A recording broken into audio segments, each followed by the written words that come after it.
Assalamualaikum sahabat kisah mistik. Orang bilang cinta itu buta. Tapi Rian, pemuda 27 tahun dari Jakarta, membuktikan kalau cinta itu bukan cuman buta, tapi juga bisa bego akut. Bayangin aja, cuma karena ditolak cewek, dia rela naik bis ekonomi 14 jam ke desa yang peta digitalnya aja nyerah. Namanya Desa Kramat Alas. Tempat yang kalau kamu sebut di Google Maps, HP kamu bisa kesurupan sinyal. Tujuannya, nyari dukun. Bukan buat minta nomor togel atau menang pilkades, tapi buat minta mantra pengasihan biar mantannya balik. Padahal logikanya sederhana. Kalau udah ditolak, ya udah, move on. Tapi Rian mikirnya beda. Kalau ditolak manusia, coba jin aja dulu. Yang dia nggak tahu, jin yang satu ini bukan tipe jin baik-baik. Jin ini suka dari belakang.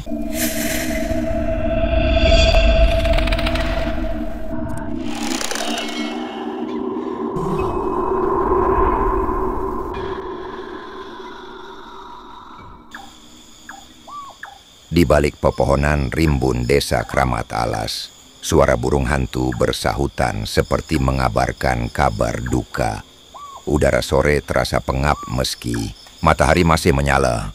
Tak ada anak-anak bermain di lapangan. Tak ada ibu-ibu menjemur pakaian. Desa itu sunyi, seolah menyimpan sesuatu yang enggan dibagikan pada dunia luar. Seorang pemuda berjaket kulit dengan ransel hitam di punggung melangkah perlahan. Namanya Rian, umur 27 tahun, seorang pekerja swasta dari Jakarta yang datang jauh-jauh karena satu alasan, cinta. Lebih tepatnya cinta yang ditolak. Aku tahu ini konyol, gumamnya sambil menatap layar ponsel yang memperlihatkan foto mantan pacarnya, Sarah. Seorang gadis cantik berhijab yang dulu menolak lamaran Rian karena alasan yang kabur. Setelahnya Sarah malah dikabarkan dekat dengan lelaki lain. Dunia Rian runtuh. Dalam putus asa, ia teringat cerita seorang rekan kantor tentang seorang dukun sakti di pelosok Jawa Timur. Kalau kamu benar-benar cinta sama dia, cari Mbah Selamet. Dia bisa bikin perempuan manapun jatuh ke pelukanmu, asal berani bayar harga, kata rekannya. Dan sekarang Rian berdiri di depan gerbang kayu tua yang separuh lapuk. Di baliknya, rumah panggung berdinding anyaman bambu terlihat remang, dikelilingi semak dan pohon pisang. Aroma menyan sudah tercium, menusuk hidung dan memaksa dada sesak. Dia mengetuk pelan. Tok, tok, tok. Tak ada jawaban. Tapi pintu kayu itu bergerak sendiri. Perlahan terbuka, mengerang seperti suara tenggorokan seseorang yang kehabisan nafas. Masuklah. Terdengar suara tua dari dalam, serak, dalam, tapi tegas. Rian menelan ludah. Langkahnya terasa berat saat menyusuri ruang utama. Lampu petromak menggantung dan di bawahnya duduk seorang pria tua kurus dengan sorban kumal dan mata tajam seperti elang. Di hadapannya, segumpal rambut panjang terikat benang merah diletakkan di atas nampan tembaga. Aku tahu maksud kedatanganmu, Leh, kata dukun itu tanpa bertanya nama. Kamu datang karena perempuan yang menolakmu dan kamu ingin dia kembali dengan segala cara. Rian mengangguk pelan. Keringat dingin membasahi pelipisnya. Ada syarat, ucap Mbah Slamet, mengelus jenggot putih yang menjuntai. Kamu harus tinggal di sini 3 malam. Ikuti semua perintahku. Jangan bertanya, jangan membantah. Rian sempat ragu, tapi pikirannya sudah penuh nafsu, dendam, dan rasa kehilangan. Apa saya akan mendapatkannya kembali? Mbah Selamet tertawa kecil. Suaranya serak seperti ranting patah. Tidak hanya dia yang akan kembali, dia akan memuja-mujamu.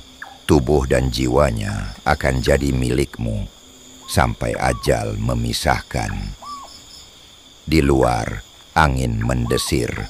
Sekilas, dari sudut mata, Rian melihat sesosok perempuan berdiri di balik tirai bambu.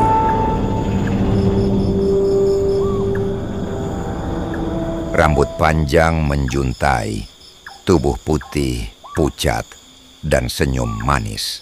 Tapi anehnya, dia berdiri membelakangi mereka. Seketika bulu kuduk Rian meremang.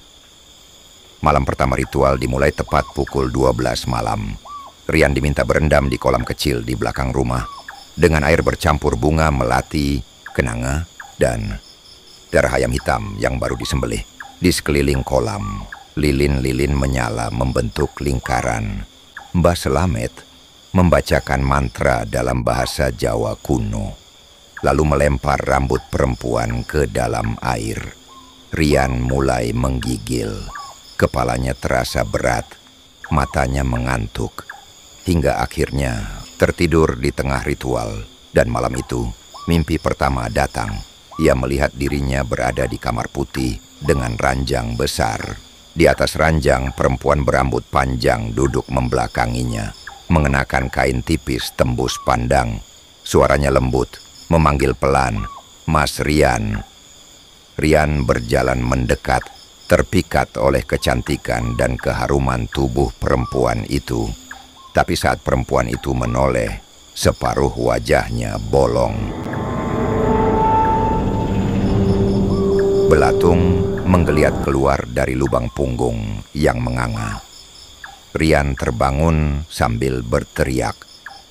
"Sudah dimulai," kata Mbah Selamet dari sudut ruangan. "Dia sudah datang. Sundel bolong itu akan mengikat jiwamu. Jangan tolak dia, jangan lawan. Nikmati.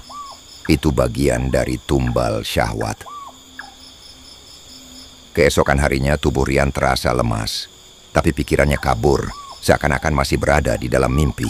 Dan yang lebih mengerikan, ia mulai merasa rindu pada sosok perempuan di mimpinya.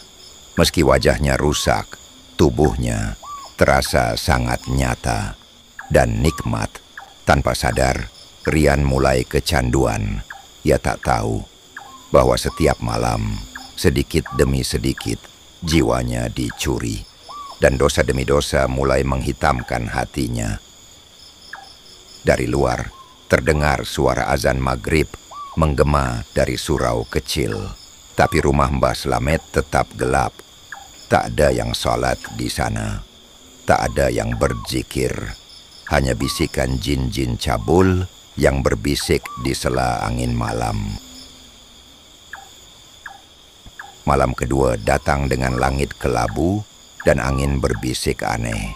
Daun-daun pisang bergesek, seolah menggunjingkan nasib Rian yang kini duduk di serambi rumah Mbah Selamet dengan mata kosong dan tubuh lunglai. Sejak pagi, ia belum makan. Tapi bukan karena lapar tak datang, melainkan karena pikirannya terus dihantui sosok perempuan. Dari mimpi semalam, Rian sudah lupa niat awalnya. Yang ia ingat hanya aroma bunga dan sentuhan kulit dingin yang membangkitkan gairah terlarang. Sementara itu, di dalam rumah, Mbah Selamet duduk bersila menghadap api kecil. Di atas api itu, sebundel kain kafan dibakar perlahan. Asapnya hitam, kental, dan berbau daging busuk. Tapi sang dukun malah tersenyum puas. Dia sudah mulai lengket. Tinggal 1 malam lagi, gumamnya. Jasadnya akan lemah dan jiwanya jadi makanan. Ritual malam kedua lebih aneh. Rian diminta duduk di tengah lingkaran batu bata. Di hadapannya dipasang cermin besar. Di sekelilingnya, 6 lilin merah menyala redup. Mbah Selamet menyuruhnya membuka baju, hanya menyisakan celana dalam. "Pejamkan mata. Jangan takut kalau cermin bergetar," ucap sang dukun. "Dia akan datang dari balik bayanganmu sendiri." Rian memejamkan mata, menahan malu dan takut. Tapi beberapa detik kemudian, hawa dingin menyergap. Cermin mulai berembun, dan perlahan Suara perempuan terdengar di belakangnya. Nafasnya berat, seperti wanita kelelahan. "Mas Rian." Suara itu mendesah. Saat Rian membuka mata, ia melihat bayangan dalam cermin. Bukan bayangannya sendiri, tapi perempuan berbaju putih, berambut panjang, dan berlubang. Di punggungnya, belatung merayap keluar, tapi wajahnya tetap cantik. Matanya mengundang dosa. Tiba-tiba, tangan perempuan itu muncul dari dalam cermin, menyentuh dadanya. Dingin, licin, tapi menggoda. Rian tak bisa bergerak. Nafasnya memburu. Hawa nafsu mengalahkan akal sehat. Ia tidak tahu bahwa saat tubuhnya menggeliat dalam kenikmatan semu, roh lelaki lain yang pernah melakukan ritual serupa kini meringkuk di pojok cermin, menangis, tak bisa keluar.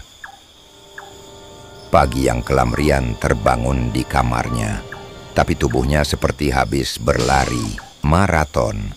Lehernya memar, dadanya penuh bekas cakar, tapi anehnya, ia merasa puas, bahkan lebih nikmat dari mimpi pertamanya. Tapi tak lama, ia muntah darah. Tubuhnya mulai menunjukkan tanda-tanda penyusutan energi, dan suara di dalam kepalanya mulai muncul. "Kau milikku sekarang. Setiap malam, tubuhmu untukku, dan jiwamu akan jadi bayaran." Di warung kecil desa, seorang lelaki tua bernama Pak Darto membicarakan Rian kepada warga lainnya. "Anak kota, itu udah 2 malam di rumah Mbak Slamet," katanya pelan. "Berarti sebentar lagi, tinggal nunggu dikubur." Waktu itu Mas Juki juga begitu. Ganteng, muda, datang karena mau pelet. Dikasih ritual 3 malam, tapi pagi harinya, jasadnya telanjang di pemakaman. Matanya melek, mulutnya tersenyum lebar kayak habis. "Ngapa-ngapain?" bisik seorang ibu-ibu dengan suara bergetar. Dikira sundel bolong itu jin pengasihan, padahal dia jin syahwat. Dia cuma mau tenaga lelaki lemah iman buat terus hidup, tumbal terus-menerus. Malam itu sebelum ritual ketiga dilakukan, Rian bermimpi aneh. Ia melihat ayahnya, almarhum, berdiri di tengah padang pasir. Wajahnya sedih. Ia menunjuk ke arah Rian dan berkata, "Nak, tinggalkan tempat itu. Syirik takkan membawamu pada cinta. Itu hanya membuat cintamu dibakar nafsu dan tubuhmu dijilat setan." Tiba-tiba, api menyala dari tanah. Dari balik kobaran itu muncul wajah sundel bolong, kini lebih jelas, mata hitam kosong, gigi tajam, dan rambut berlumur darah. Ia tertawa histeris, lalu melompat ke arah Rian. Rian terbangun, basah kuyup oleh keringat. Malam ketiga sudah menanti. Di depan rumah Mbak Slamet, seekor burung segagak mati mendadak. Darahnya menetes di ubin. Dari balik tirai bambu, sundel bolong berdiri diam. Tangannya terulur pelan, menunggu Rian datang ke kamar. Ritual terakhir. Malam puncak, pengikatan. Malam yang akan menentukan apakah ia menjadi miliknya atau mati seperti lelaki-lelaki sebelumnya. Adzan Isya berkumandang dari masjid desa, tapi tak ada yang menjawabnya di rumah itu. Bahkan Rian tak lagi peduli. Langit malam menggantung pekat tanpa bulan. Desa Kramat Alas ditelan kesunyian tak wajar, seolah seluruh makhluk bumi menahan nafas untuk menyaksikan satu malam yang akan menumpahkan dosa dan darah. Rian duduk memeluk lutut di sudut kamarnya. Matanya sembab, kulitnya pucat, dan dari hidungnya sesekali menetes darah hitam. Nafasnya berat, bukan karena sakit, tapi karena jiwanya mulai terikat oleh sesuatu yang tak kasat mata. Di luar, Mbak Slamet tengah menyiapkan ritual terakhir. Kali ini, ia mengganti pakaian dengan jubah hitam dan kalung dari tulang jari manusia. Di hadapannya 3 kendi besar berisi darah kambing, minyak zaitun gosong, dan rambut perempuan yang terbakar separuh. Ini malamnya, ucapnya pelan, seperti sedang berdialog dengan kegelapan. Dia siap dikawinkan dengan penguasa syahwat. Ia akan jadi bagian dari pemeliharaanku. Di dekat pintu, bayangan Sundel Bolong muncul tanpa suara. Tubuhnya melayang perlahan, gaunnya compang-camping, dan lubang besar di punggungnya kini penuh belatung gemuk. Senyumnya menggoda dan menyiksa sekaligus. Rian dipanggil ke ruangan ritual. Kali ini tak ada cermin, hanya kasur lusuh di tengah ruangan dan dupa hitam yang mengepul pekat. Mbah Slamet menyuruh Rian berbaring dan membaca mantra syahwat dari kitab kuno beraksara merah darah. Tiba-tiba ruangan menjadi dingin. Asap berubah jadi kabut, dan dari kabut itu muncullah Sundel Bolong dalam wujud paling menakutkan sekaligus menggoda. Setengah wajahnya cantik, setengahnya daging terkelupas, tapi tubuhnya tetap berwujud perempuan. Ia naik ke tubuh Rian perlahan, menatap mata pemuda itu yang kini sudah setengah sadar, setengah terhipnotis. Kau milikku, Mas. Selamanya. Kau telah menikmati tubuhku. Kini saatnya aku nikmati jiwamu. Ketika ia mulai merangkak naik, jari-jarinya menembus dada Rian. Bukan untuk menyentuh dengan kasih, tapi untuk merobek jiwa yang mulai membusuk oleh syahwat. Namun, di tengah keheningan, terdengar suara azan. Lemah, jauh, tapi jelas. Bukan dari masjid, melainkan dari luar rumah. Seorang kakek tua, Pak Darto, berdiri di halaman rumah Mbah Slamet, mengumandangkan azan dengan suara gemetar. Allahu Akbar, Allahu Akbar. Seketika, Sundel Bolong meraung. Tubuhnya mengelupas, rambutnya terbakar, dan suara jeritannya mengguncang seluruh desa. Mbah Slamet berteriak marah. Hentikan azan itu. Ini malam pernikahan suci antara jin dan manusia. Tapi suara azan terus menggema. Asyhadu an la ilaha illallah. Rian tersentak. Matanya melebar. Dan untuk pertama kalinya, ia bersujud. Lemah namun tulus. Bibirnya bergetar, menyebut 2 kalimat syahadat yang dulu terlupakan.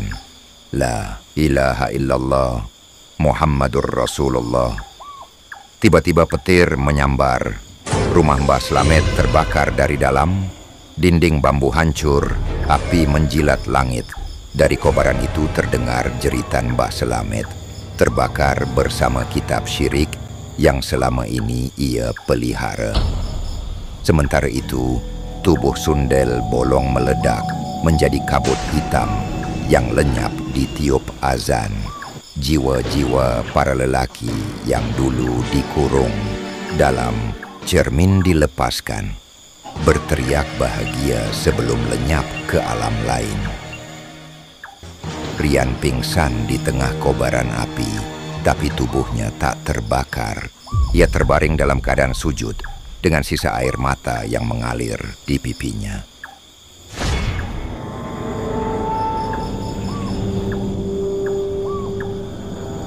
3 bulan kemudian, Rian duduk di beranda pesantren kecil di Jawa Timur. Ia mengenakan sarung, baju koko, dan wajahnya bersih dari beban duniawi.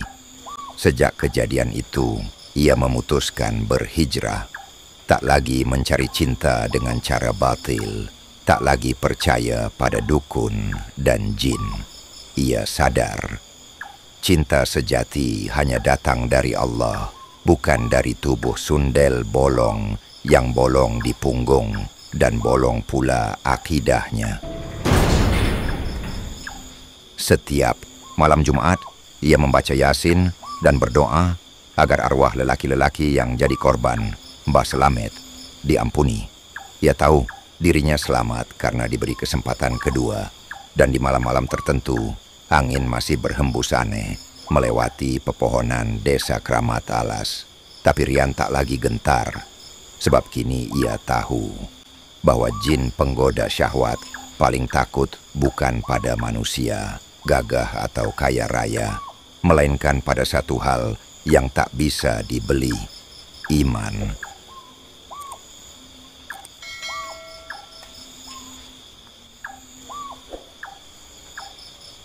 Sahabat kisah mistik, begitulah akhir dari kisah Rian, seorang pemuda yang hampir kehilangan jiwanya karena nafsu dan jalan pintas yang dibisikkan setan. Dukun, cabul, mantra syahwat, hingga sundel bolong pemangsa iman. Semua hanyalah bagian dari jebakan gelap yang tak terlihat, tapi nyata adanya. Kadang, yang menggoda tak selalu menyeramkan bentuknya, tapi justru datang lewat wajah cantik, sentuhan halus, dan janji cinta yang dibalut syirik. Semoga kita semua dijauhkan dari tipu daya setan dan selalu diberi cahaya untuk membedakan antara cinta yang suci dan nafsu yang membinasakan. Wassalamualaikum warahmatullahi wabarakatuh.